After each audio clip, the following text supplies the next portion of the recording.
Today from the global lane, silence no more. Women stepping forward, advancing traditional values in American politics. Conservative women are finding their voice. COVID curve flattened. Should schools and businesses remain closed? At this point, it's a disproportionate response. Bull market back. A look at the biggest obstacle to American prosperity. And election year race politics, COVID-19 relief money. It's not for everyone hurting in Portland. And it's all right here on the global lane.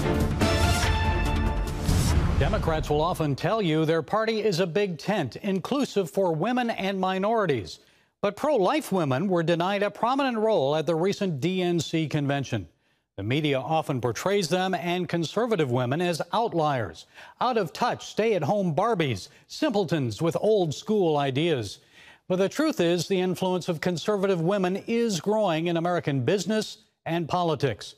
Well, joining us is one of them, Tennessee Senator Marsha Blackburn, is author of the new book, The Mind of a Conservative Woman, Seeking the Best for Family and Country. Senator, it's a pleasure to have you with us. So we saw a lot of conservative women speak at the Republican convention. It seems that things are changing in the party. Many more conservative candidates running for office this year. What's happening? What women are seeing is they have a home in the conservative movement. And I really think just as God has used non-traditional people to save his nation, go back and look at the Old Testament, Deborah, Esther, and so many others, that what he does is to open doors of opportunity for conservative women. And I really think conservative women are finding their voice and in their desire to make this nation a better place for everyone, including their children and their husbands and their brothers, everyone. That what they are saying is, you know, I may not be a political person. I may not be a Democrat or a Republican, but what I am a citizen who cares deeply about my country, about our freedoms, and I'm willing to begin to speak up. What don't those on the left understand about conservative women? You know, on the left, they get their set of talking points and they stick to them.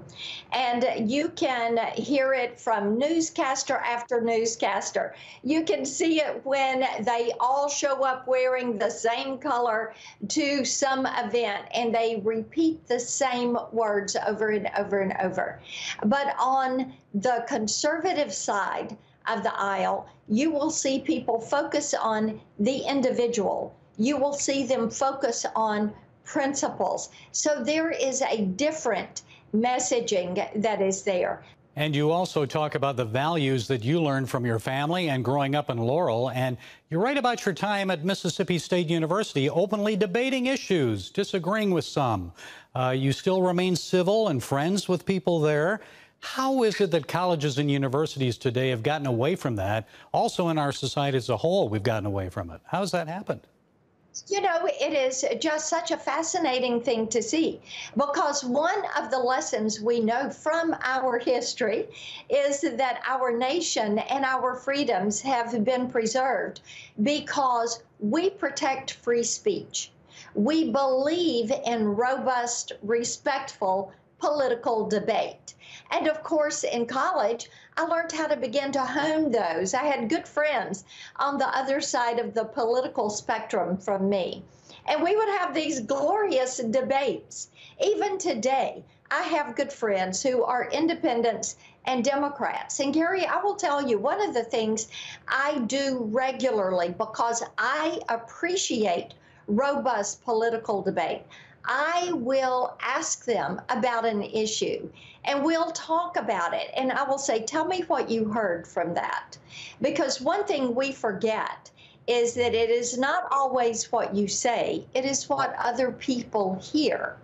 I always thought Hubert Humphrey was known as the happy warrior, but you say in your book that's how you view yourself in the Senate. You have 5 words that are your mission: faith, family, freedom, hope, and opportunity. And I think many of our viewers would say one reason we're seeing all of this shaking in our society is because many young people, especially those of color, feel hopeless. But faith is one of your five. How important is our Judeo-Christian faith and heritage to what we believe as Americans and to our country's future? How important is it? It is fundamental to what we believe.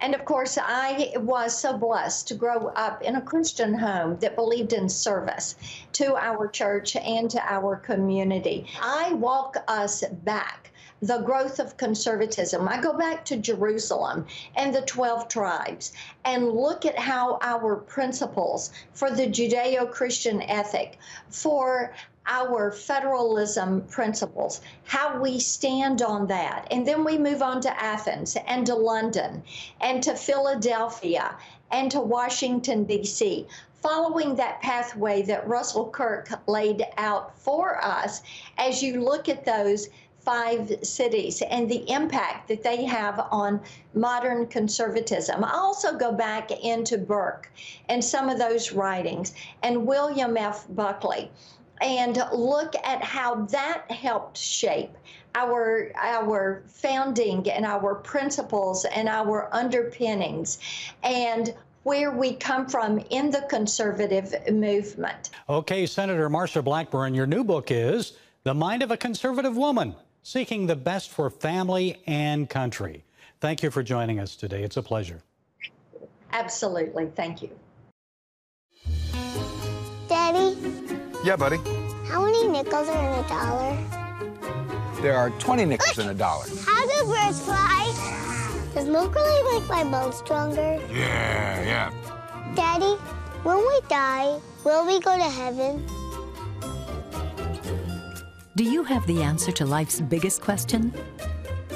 Call the 700 Club. We'll help you find answers to the important questions life brings your way. Watch breaking news, in-depth exclusive stories and programs from health to entertainment you won't find anywhere else. The CBN News Channel, a perspective you can trust. Enjoy credible news reporting from around the world. Discover inspiring programs and stories of hope, all in one place from a Christian perspective. The CBN News Channel, a perspective you can trust. To watch the CBN News Channel, download the app or visit cbnnewschannel.com.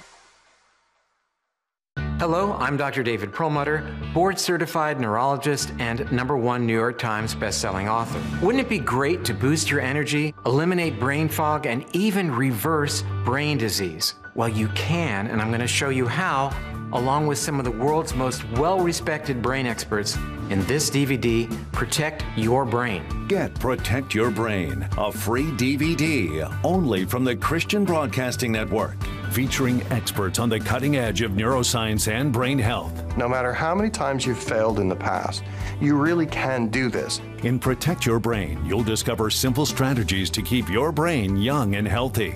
Improve your memory. Discover the gut-brain connection. In Protect Your Brain, get your free copy at cbn.com or call 1-800-700-7000.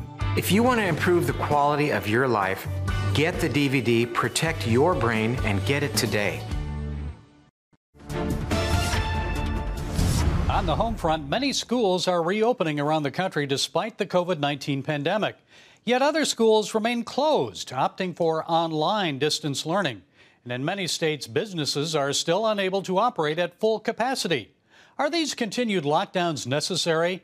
Well, joining us is author and researcher Michael Beatrice. His latest book is COVID-19, Lockdowns on Trial. Okay, Michael, COVID-19 lockdowns, they've cost the world trillions of dollars. And here in the United States, many schools remain closed. So based on your research, are those lockdowns necessary at this point?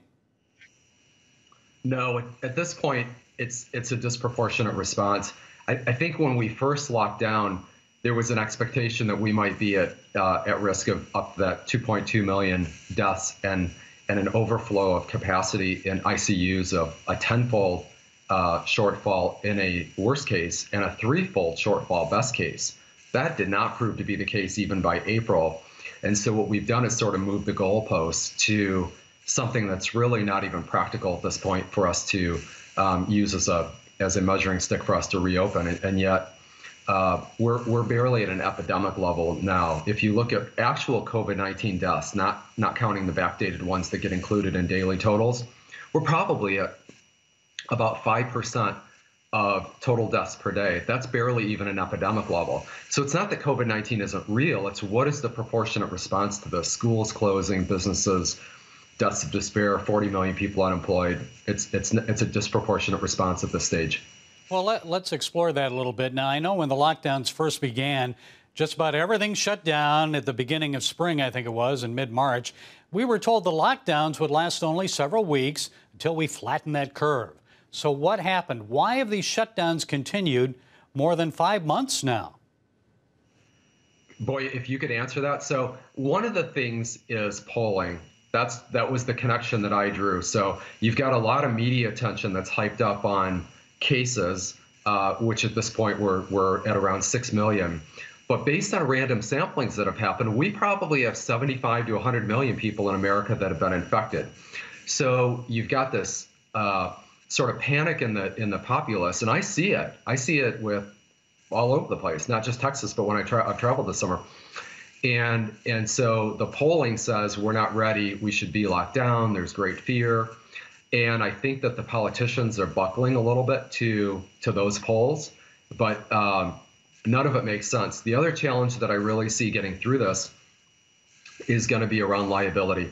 I think that universities, K through 12 schools, there's a bit of fear around what happens if somebody gets sick, even if there's an outlier case. And so until those institutions and even businesses too get indemnified, I think it's going to be a long rest of 2020. Here in the United States, we now have more than 180,000. Just how accurate are those numbers? It seems like the death rate is declining drastically. You'd mentioned down to 5%. It was 84%, I guess, on March 13th, but the risk now 5%. So some people would argue that's because of the lockdowns. So that's a great question, and I'm so glad you asked. So 180,000, we're actually up higher than that in all-cause mortality during this time. So the CDC has conceded that deaths are overstated.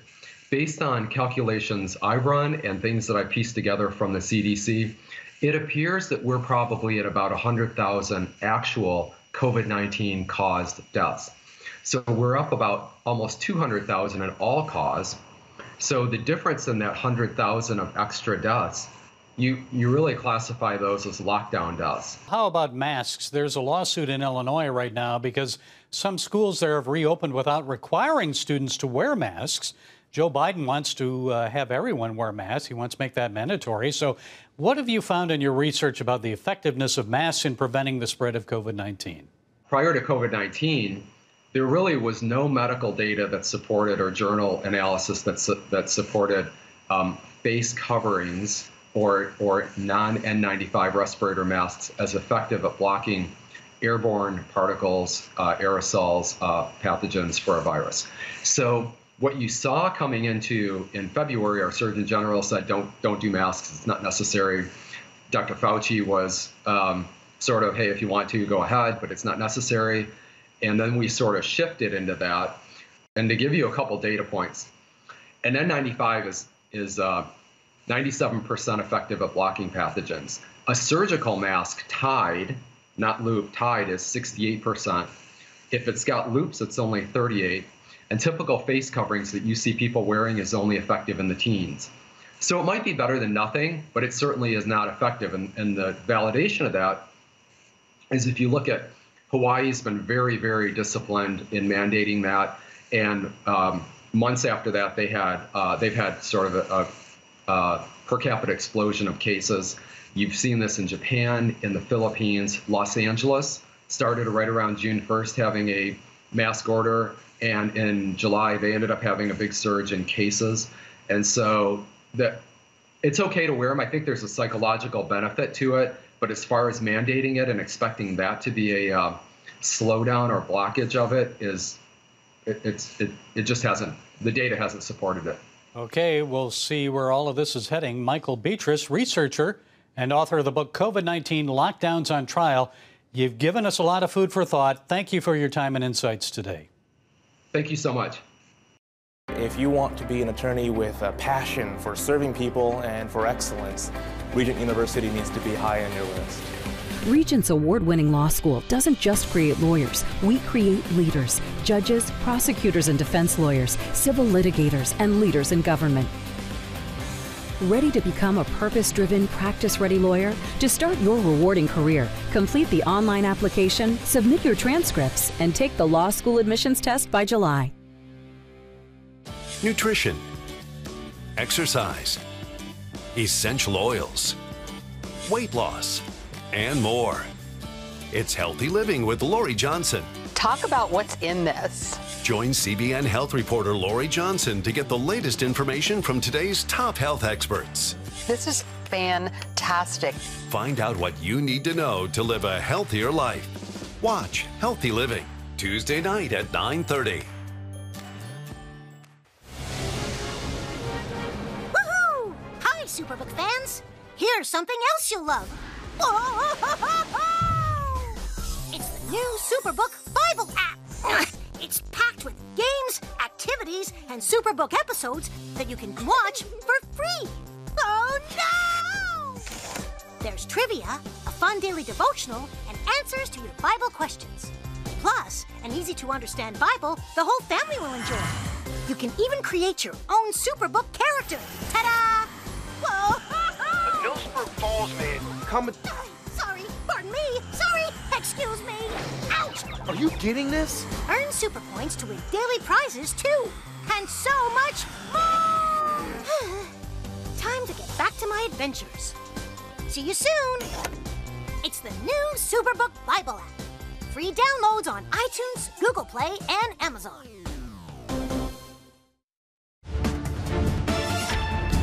Up and down and now up again. Has the bull market returned? And if so, what could that mean for you? Joining us to set it straight is Dan Celia, national radio and TV host of Financial Issues. Dan, it's good to have you with us again. So in the midst of a global pandemic, a bull market, is it here to stay for a while? What's happening? Well, I think it's probably going to be a little bit more volatile, but I'll say this much. The bull market is probably here through the election and through the years to come, assuming that the administration stays intact. And if that happens, then the bull run and the bull market is probably here for, I would submit, a fairly long time, a number of years.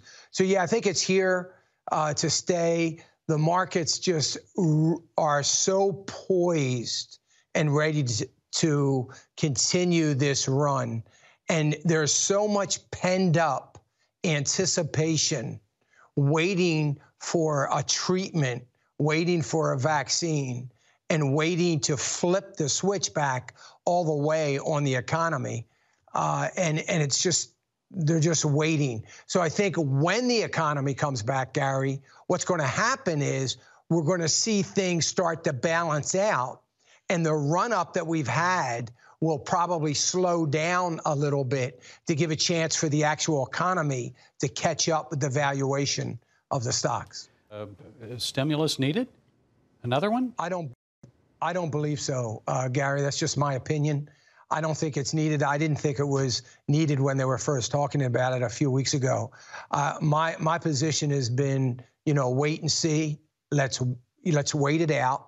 I think it's needed from a political perspective, but I don't think it's needed, and I don't think we ought to do it. And there's a number of members in the Senate, Republicans, that are very fiscally conservative, and they were all for aid to America, as I was. I was all for it as well. We needed to do it, but I think right now, I don't think it's needed like some would think it is. Yes. Do we need to keep doing it? I know the federal debt measured against the size of the U.S. economy is the largest since World War II. Now, how concerned should we be about the gross domestic product, the GDP to debt ratio? Is it growing? Yeah, it's growing dramatically right now. Now, that'll come a little bit into balance end of third quarter when we get GDP third quarter. But at the same time, it's not going to be in balance enough for what we have added to it. I mean, this is nothing that we anticipated having for the next 4 years, and we're already there. So spending is going to continue. We've got a infrastructure project that has to happen, that needs to happen, and is going to happen. So we're talking about another $1 trillion, $2 trillion probably dollars. It's going to keep going. And I think that we need to take some real positive steps. And I am praying and hoping that the administration, after the re-election, they really take some positive steps to begin to slow down the growth of that GDP. It's really hard to dig out of that debt, isn't it? How do we ever get out of it? We're not going to dig out of it, Gary, by way of growth in the economy. It's not going to happen. We've passed that point. What we have to have is very, very serious cuts in the size of our government. And that's the only way that we dig out of that. Growth in the economy, at the very same time, we are cutting the budgets of every single department, maybe except for the exception of the Defense Department. And every department has to have cuts. We've got to have more efficiencies, more effectiveness. We've got to ferret out the duplicity from one department to the next. We have so much work that we've got to do to the federal budget. And if it's not done, then it's just going to, we have no shot of ever seeing any kind of real stability in the economy. We can't just grow our way out of it now. That stopped about 2013.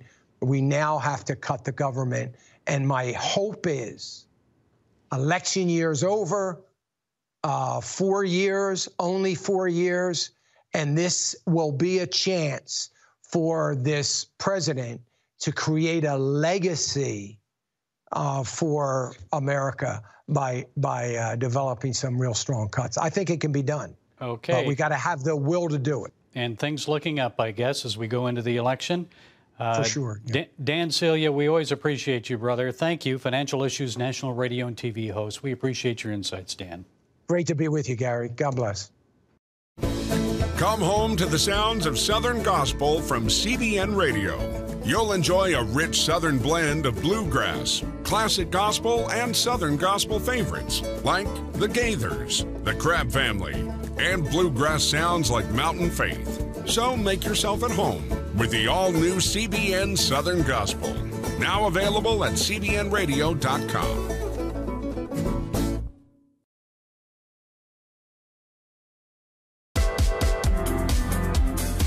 Meet the pastors who are preaching the gospel in a fresh, fearless way.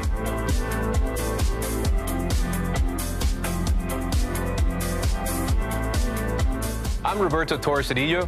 Join me each week for Next Gen Voices.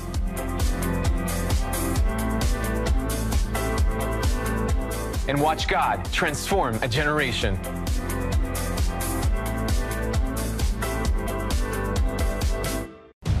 Prophecy thousands of years old. We were called to be a light to the world. Being fulfilled today. Discover how. Get to life. Call 1-800-700-7000. We consider it our duty to reach out and help others around the world. For a gift of $10 or more, you can own the acclaimed CBN documentary To Life. Just call 1-800-700-7000 or log on to cbn.com.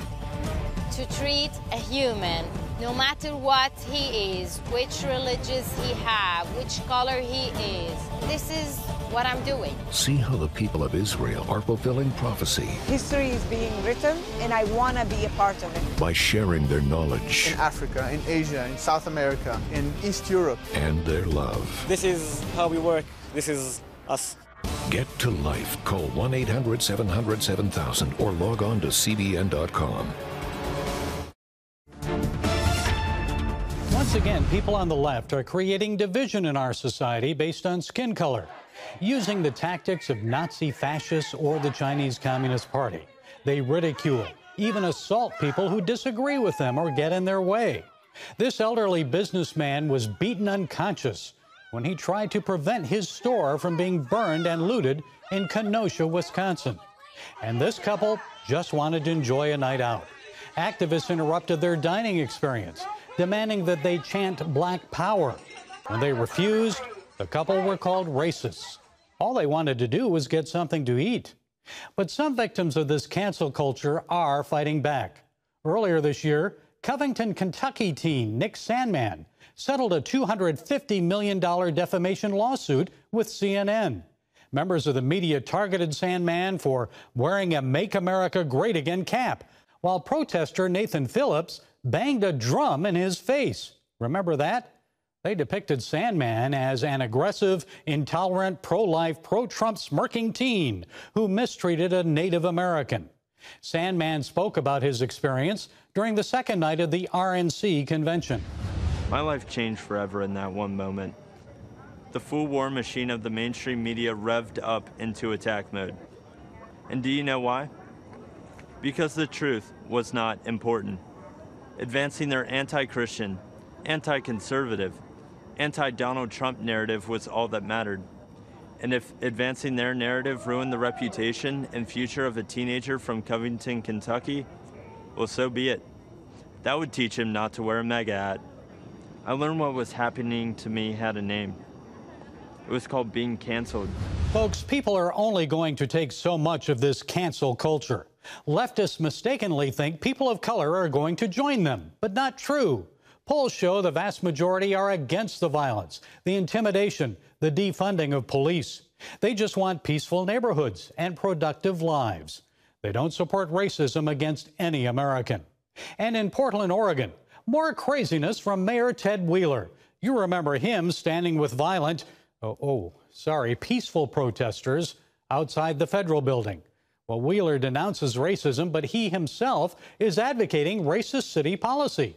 He tweeted this week that the city is now accepting Oregon Cares Fund applications. Wheeler says, quote, black families and business owners experiencing housing insecurity, emergency needs, or loss in revenue due to COVID-19 are eligible for cash grants. Yes, it's good that people are getting help, but Mr. Mayor, why are you singling out black Americans? There are many people of other colors in Portland, Hispanic, Asians, whites, who have been hard hit by this pandemic. Shouldn't they also receive help? If they are, then why are you notifying only blacks? More election year pandering. The Portland mayor should be an advocate for all people of Portland, regardless of their skin color. If preference is given to one group of people based on their skin color, that's a violation of federal and state law. It's unfair and unjust. Folks, justice should be colorblind. Let's fight for a colorblind and just society. And let's listen to one another, respectfully sharing our views. Remember, Jesus said in the book of Matthew, chapter 12, verse 34, the mouth speaks what the heart is full of. So let's approach our neighbors with kind and clean hearts. Let's treat one another with decency. And let's not forget our country's pledge, one nation under God, with liberty and justice for all. That is for people of all faiths, all colors, one people, one United States of America. Well, that's it today from the Global Lane. Be sure to follow us on Facebook, iTunes, SoundCloud, YouTube, Parler, and Twitter. And until next time, be blessed.